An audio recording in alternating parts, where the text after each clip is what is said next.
The Shepnaz podcast begins now. Welcome in. It's the Shepnaz podcast, a podcast by Shepherd Church. Everything we do at Shepherd is to connect our community in a meaningful relationship with Jesus. I'm Joey. I'll be your host. Today, we are close to wrapping up our 21 days of prayer and fasting. We've been reading through Rob McCorkle's book, Life and Death, The Power of Words. Here to help us out today is our newest staff member at Shepherd, Bryanna. After we get done with that, you can stick around because we're going to get to know her better and all that's happening in her life. And it's all happening right now on the Shepnaz podcast. All right, Bryanna, welcome in. How are you?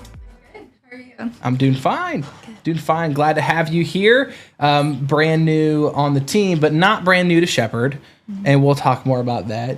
But before we do, I think it'd be great if we just jump right into talking about the 21 days of prayer and fasting. We are so close to the end of this. Hopefully, God's doing some crazy things in your guys' lives.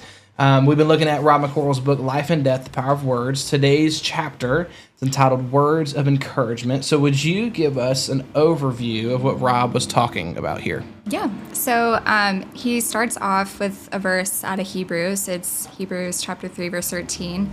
And it is, "But encourage one another day after day, as it is still called today, so that none of you will be hardened by the deceitfulness of sin."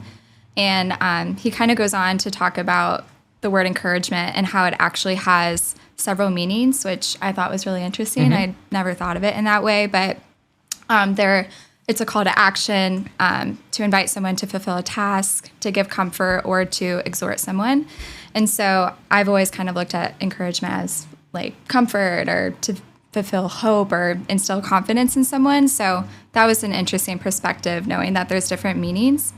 And he basically gave like the best definition to sum it all up, which is to strengthen someone with timely words.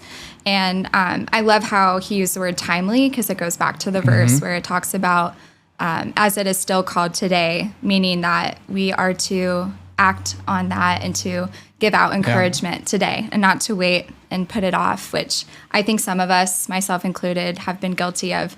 I think of somebody and I want to go give them like some, an encouraging word. And then I'm like, oh, I'll do it tomorrow or I'll put it off. And you miss the moment. Yeah. And it's important. And he really calls us to action that we shouldn't delay. And then he also kind of puts out a quote that I thought was really cool. It's by the founder of Chick-fil-A. He said, "How do you know if a man needs encouragement?" And it says he is still breathing, meaning that as long as we have breath, as long as we are alive, like every human, we need encouragement. Yeah. And so that was really kind of, like struck me because and gave me the chance to, reevaluate how I'm living my life and asking myself, like, am I giving out encouragement enough for the people around me? And it's not just for the people that, are doing well or stand out. It's every person. So, and then with that, it says, I really love this. It said, learning to be an encourager starts with seeing people from God's perspective.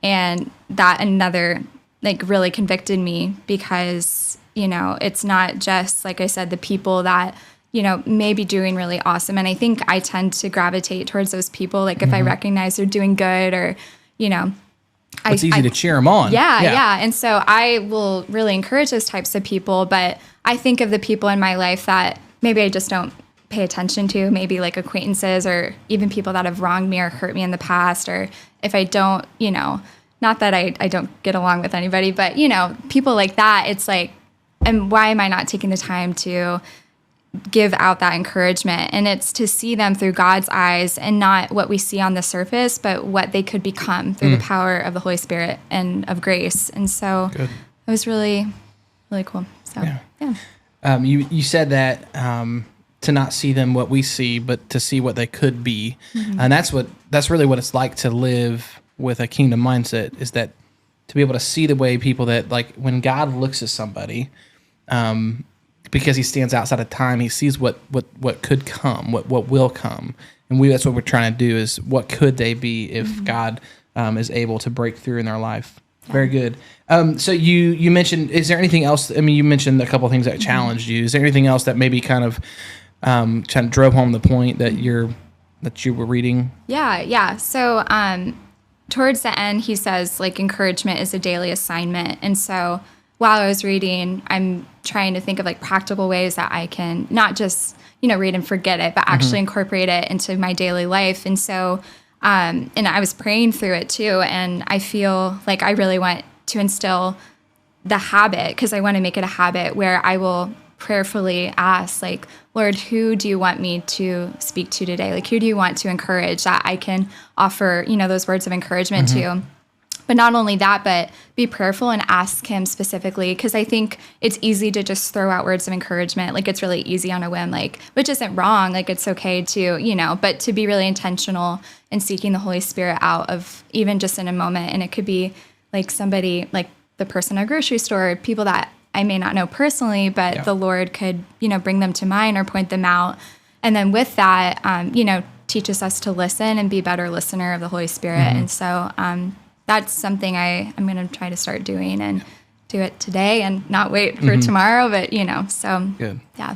And is there anything else that maybe somebody could, if they read this chapter, they hear what you're saying, what's a way that this, like, words of encouragement could become a part of somebody's life on a regular basis? What could they do that words of encouragement would kind of come from them and maybe they'd be able to hear as well?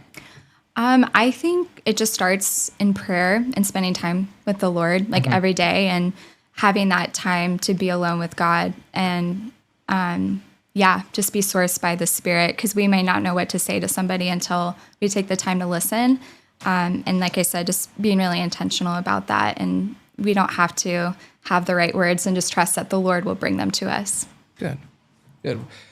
Well, awesome. Hey, thanks for being here. We're going to take a quick break, but don't go anywhere, because we're going to get to know Bryanna a little bit better. We're going to hear about what God's doing in her life, where she's been, where we think she's going.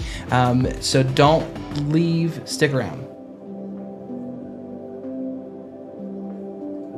As we conclude our 21 days of prayer and fasting in January of 2023, we want to invite you and your family to a praise and worship night on January 29th at 5 p.m. There we will sing, we will pray, and we will thank God for all that he has done. And as we anticipate what he is going to do, we'll seek him. So don't miss it on January 29th, 5 p.m. right here at Shepherd. If you haven't taken the step of baptism in your life yet, we want to invite you that on February 5th, you could take that step. Baptism is a moment in which you're able to say that Jesus has changed my heart on the inside, and I want to proclaim it to the world. If you'd like to sign up for baptism, you can do so by filling out the Connect card, letting us know that, or you can go to our website, and on the right-hand side under Contact Us, you can click the link that says, I want to be baptized. Pastor will reach out to you, and we will get that scheduled. All right. Well, we're back. Thanks, Brandon, for being in here. So there are some people who are listening to this who have known you for a long time, I'm sure. But there are others who maybe don't. So we'd love to kind of get to know you. Tell us a little bit about growing up or your family. Maybe if anything big has happened in your family or to you recently. Kind of let us in on who you are. Yeah. So I grew up going to Shepherd since I was conceived. Basically, my parents started coming here in the 90s, and I grew up at Shepherd, and I have two brothers. I have an awesome family. I really love my family. I just got married to my husband, Josh, and we actually met in Uganda. I went over for work and witness as a music teacher, and that's how we met. He was another teacher, and he took my voice class, so we joke that I was his teacher. But so yeah, and I would go back. I've been to Uganda many times, and it's a whole story. But short version, we started dating, long distance. We've been together going on 4 years now, and then he moved to the U.S. and we got married. So yeah, it's an update. So a whole month now you've been married. It's going okay. Oh yeah. It's going okay. So tell us a little bit about we know that you have started a new role here at Shepherd, and tell us a little bit about kind of how, if you don't know, Bryanna is now the associate youth director here. So she's going to be working with our youth ministry and our teenagers and those who kind of serve in that ministry. Tell us what kind of led to the place where you thought that would be a good idea, because some might call that crazy. Yeah. So I went to school to be a music teacher. So I've had a lot of experience working with teens, especially in Uganda. I taught teenagers. So at that point in time, I knew that I really liked working with that age group, and not just from teaching, but also just like walking with them and doing life with them. And so I started substituting at a middle school, and once again, like just my passion for that age group grew. And then I was reached out to by the previous youth pastors, and they asked if I'd be interested in being a youth leader. And so I started teaching class, and for a long time, I felt the Lord calling me to ministry. I didn't know specifically youth ministry, but over the course of the year, it just became evident that this is, what I was called to do, and I love it, and it led me to where I am now. So, yeah. So, what are some things that you might be excited about when it comes to serving in that role? Some of the things, it's a lot of things, but I think just the number one is being able to see them grow and just to be with them in all of their stages throughout, even just like the young ones, getting to watch them grow up, go through high school. And it's such a life-changing time, and I think we overlook that. And they're constantly growing and experiencing different things, and so getting to walk them through that and offer wisdom and just to cheer them on, like I feel like I'm just like one of their cheerleaders in their life, and so it's really cool and rewarding, and it's one of like my favorite things. And so yeah. Good. And shameless plug, you don't need any help in the youth ministry, right? No, we need a lot of help. Yeah. Yeah. So, if you're interested in becoming a youth leader, we would definitely take you on for sure. So, and the only requirement is that you like teenagers. Yeah. So it doesn't. That's there's important. no age. There's no age limit. No limit on seriously. Yeah. You like teenagers and you want to see God do incredible things.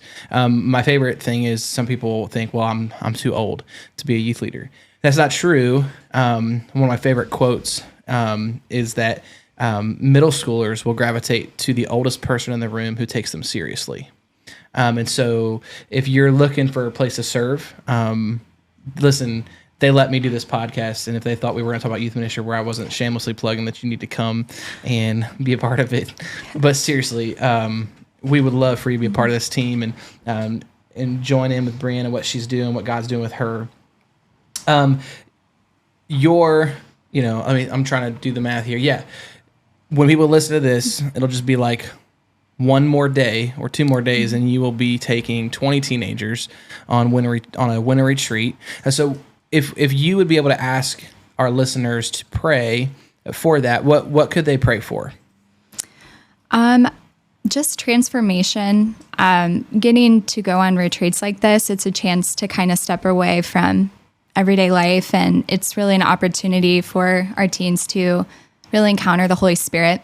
And so just transformation, and that they would come to know the Lord in a deeper way, in a new and fresh way, that they would feel the Father's love for them in a way that they've never maybe experienced before. Especially, we have some that, are new to Shepherd, and we're learning about their background, and, they may not have had any, deep encounter with the Lord before. So just transformation, and that the Lord would do whatever he wants to do and in the other students' lives, because there's a lot of other churches that will be there. So for everybody.